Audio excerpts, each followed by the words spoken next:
Donc,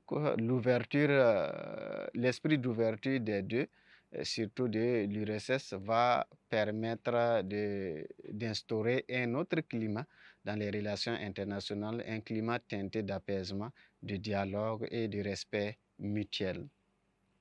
En plus de ces deux, il y en a tellement, il y a d'autres facteurs. On peut parler de la naissance du tiers-monde, ainsi de suite, où des pays africains, asiatiques, ainsi de suite, s'engagent dans la neutralité. On n'est ni de l'Ouest ni de l'Est. Et leur position va troubler un peu le jeu bipolaire mis en place par les deux superpuissances.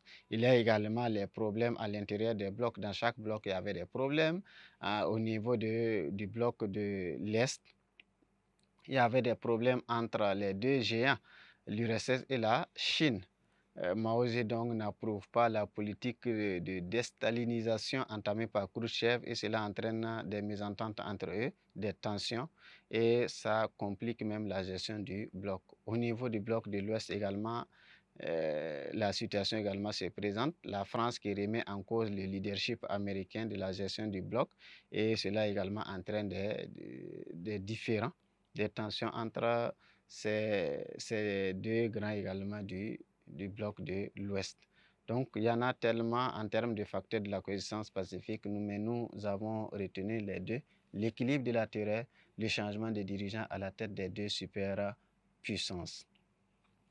Après, maintenant, c'est les éléments de réponse apportés à cette consigne. Consigne numéro 2, nous allons parler maintenant de la consigne numéro 3 qui nous demande d'expliquer deux réformes entreprises par Gorbatchev qui ont entraîné l'effondrement de l'URSS et du bloc de l'Est.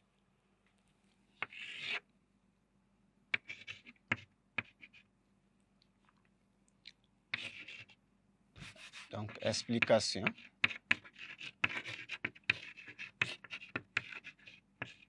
Explication.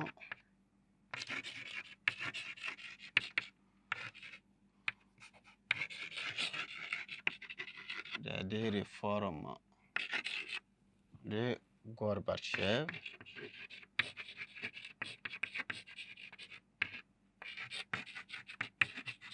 qui ont entraîné l'effondrement de l'URSS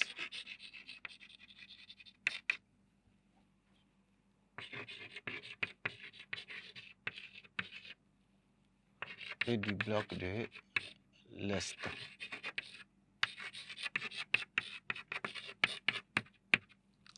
Donc ici, il s'agit d'expliquer les deux réformes de Mikhail Gorbatchev qui ont entraîné l'effondrement de l'URSS et du bloc de l'Est. Ici, nous allons retenir premièrement la perestroïka.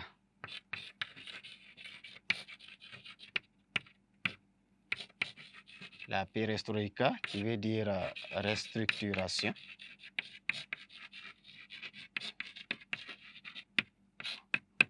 La perestroïka. La perestroïka, c'est une mesure, c'est une réforme entreprise par Gorbatchev à son arrivée au pouvoir en 1985 qui entend restructurer, qui entend redéfinir le modèle économique de l'Union soviétique. Ici, avec la perestroïka, on a encore une économie ouverte, un système qui va permettre à l'URSS de s'insérer dans les circuits mondiaux et aussi permettre l'arrivée des investisseurs privés, de l'arrivée des entreprises privées, ainsi de suite. Donc, avec cette mesure, la perestroïka, on assiste à une désorganisation du système centralisé, dirigiste, mis en place depuis longtemps par le système politique communiste. Puisque avec le communisme, l'économie, c'est une économie de type dirigiste. C'est l'État qui contrôle tout. On ne parle pas d'entreprises privées, on ne parle pas d'investisseurs privés, ainsi de suite. Mais avec Gorbatchev, lui, il prône l'ouverture pour permettre de relancer l'économie soviétique. Et cette désorganisation du système que la perestroïka va entraîner également un lot de problèmes au niveau de la production, que ce soit agricole, que ce soit industrielle. Cela va entraîner également des, le problème, la cherté des produits, même la rareté des produits, ainsi de suite. Donc tout cela va entraîner des mécontentements, des tensions, même au sein de la population, mais également au niveau de la politique.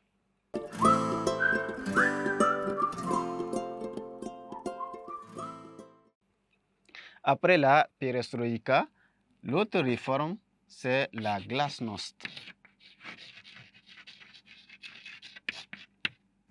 La glasnost ou transparence.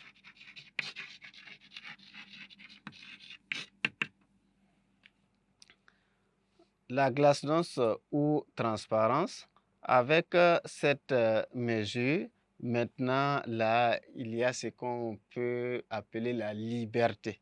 La liberté de s'exprimer, la liberté d'expression, la liberté de critique. La parole est libérée. Et si la parole est libérée, les gens maintenant peuvent critiquer.